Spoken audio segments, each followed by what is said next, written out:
Like, it's the last time that I'll put on a suit to do magic.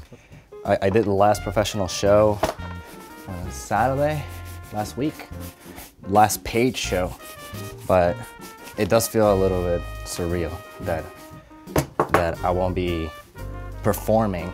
I don't know how to feel. Sometimes I feel like it's sad, sometimes I feel that it's not actually not the end, and I think that that's more likely the case, that I'm probably going to perform again, either for a charity or for some kind of an event. So that's how I feel about that. But I'm excited. I never know if I'm gonna do walk around or if I'm gonna do a formal thing, but a little piece of paper is a little flash paper for effect. The last thing that I always do is open a brand new deck of cards. I'm gonna be performing with red cards today.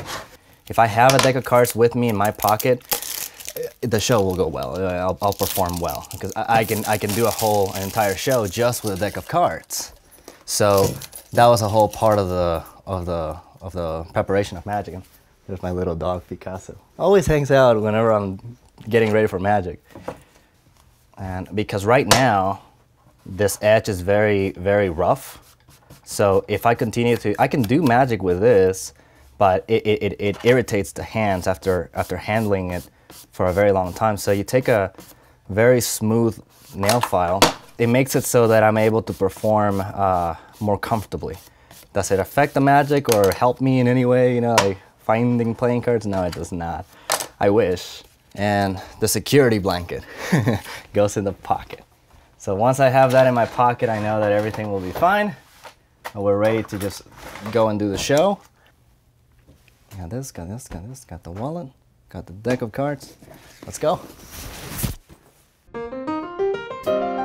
I started when I was 12.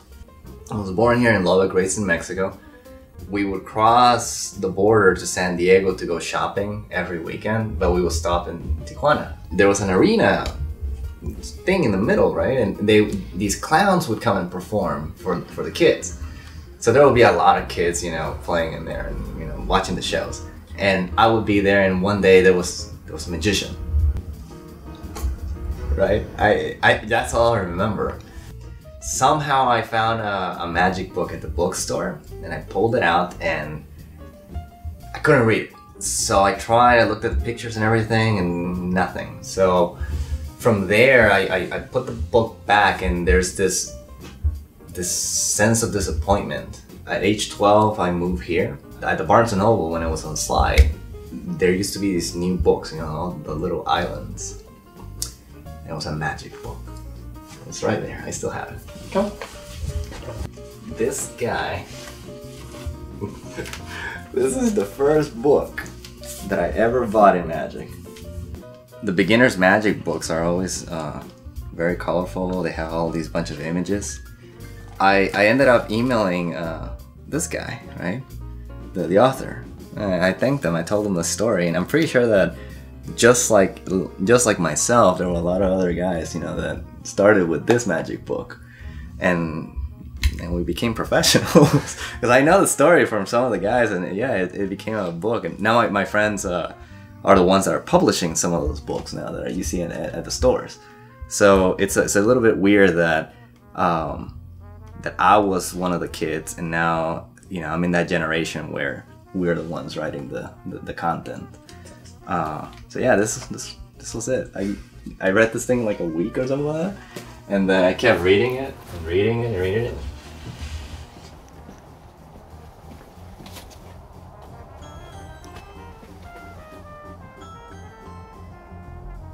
This is when I start wondering if I'm prepared, if I got everything ready and set up. Yeah, I was telling them that usually whenever I do the house events, I never know what's going to happen, like the arrangement and everything. Right. So I show up, I see this is perfect for that show.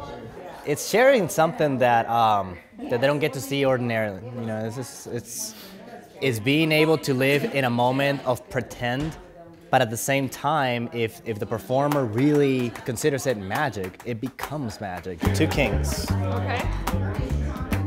And you still remember your card, right? I do take Okay. Yes, if you forget, this sucks. The two kings go on top of the deck. What was your card? Out loud. Queen of Spades. The Queen of Spades.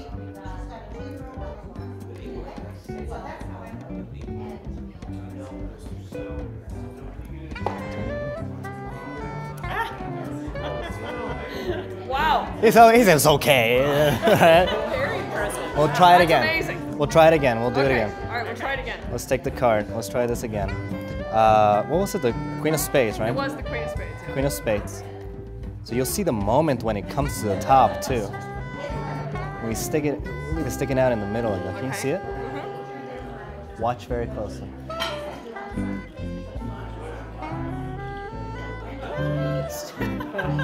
It's too fast, isn't it?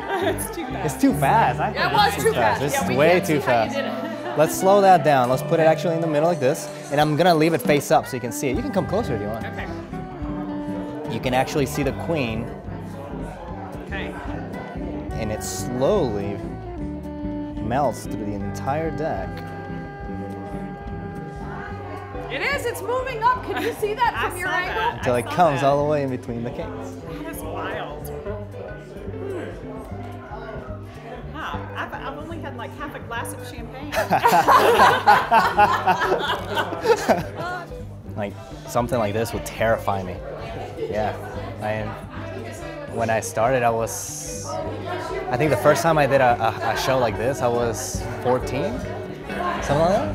You know, they would ask me, could you come to the house? We have a house party, come do a show. And man, I would be like pacing around, getting like, don't mess up and like practicing. I would be downstairs maybe, just, you know, going over the routines and everything, but 18 years now. September I turned 18. I'm an adult now in magic, huh? This next performer is not only a dear friend of mine, but he is an extraordinarily talented magician. But despite his age, he's been doing magic for about 15 to 17 years. So basically he's been doing it in the womb. So give it up for Irving Quat! Then, of course, once you have all of those things together, the components, you have to go out and perform it, test it out, polish it, show after show, year after year. Just complete failure at some of these. Actually, I fell off the stage on this one. That's not a joke. Any of my friends watching this on the video will remember that, because I still have knee problems. It was terrible. But you know what? The card did make it over there. I get credit for that.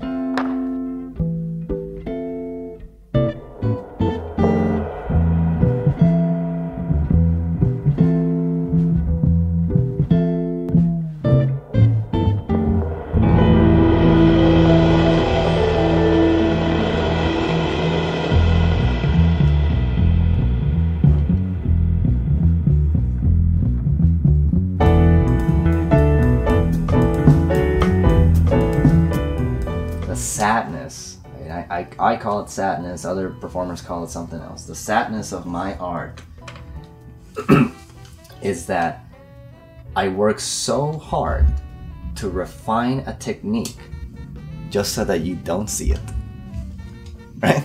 Like in theater, a lot of the artists, they practice and you can see the talent, right? In our field, the less that you see, the more talented they are. That's great. René Lavant. That's me, really young. I don't know when this picture was taken. This was actually taken when we first met. This was in Dallas. You can see yeah, this was at the convention. I had volunteered to be a roadie, you know, for the main show, because I wanted to learn what it was like to run a show, one of the big shows, like big production ones. Vito had just performed, and he at the end throws a bunch of confetti all over the stage. Guess who had to clean it up? Of course, So I was cleaning it, and Rene was on the side on the chair. And he was sitting there just by himself. And I approached him, and I speak fluent Spanish. So I told him it was an honor to meet him. It really was, because I knew he was a legend in magic. Well, it turns out that I'm gonna be the translator now, not the actual translator for the shows, but I'm gonna be his personal translator and just move around and order things for him and talk to him. And during that conversations with him, that's when we bonded. By the way, I'm having a convention, another one of these things where they revere and give me awards. And at the time, my family owned a Chinese kitchen on 19th Street. So I worked at Chinese kitchen to earn the flight to go to Mexico City and surprise him and see him. And I walk into the hotel, and he looked up. He did the double take, the thing. And he said, "Irving!" He stood, well, with one hand, he stood up and he gave me a hug and like, "What are you doing here? You told me you were gonna be at this convention." And so I came. For the rest of the convention, until he had to perform, and even then, we stayed together. I would go out. They had booked him at the top of the hotel in the suite, so he had the best view and a big patio outside.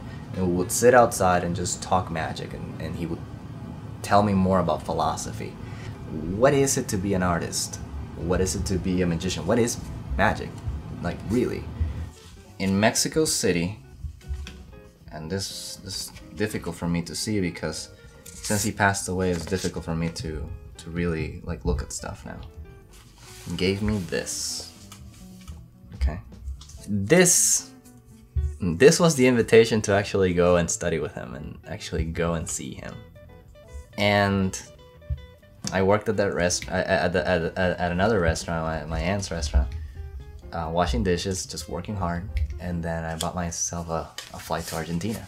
To get to his house, you take the flight to Argentina, which is like 12 hours or something like that, right? And like $2,000 or something like that. Then you have to get in a bus for a while to a city called Tandil, which is literally up the mountain. So whenever I joke, it's like when they ask me, "Where did you learn magic?" "Old man in the mountains." Ace of spades. No, ace of hearts. Thank you.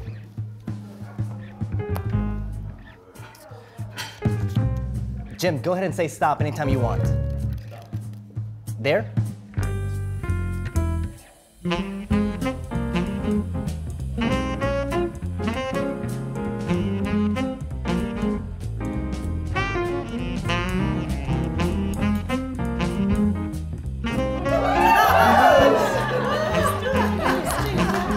It's not, I lost. One more.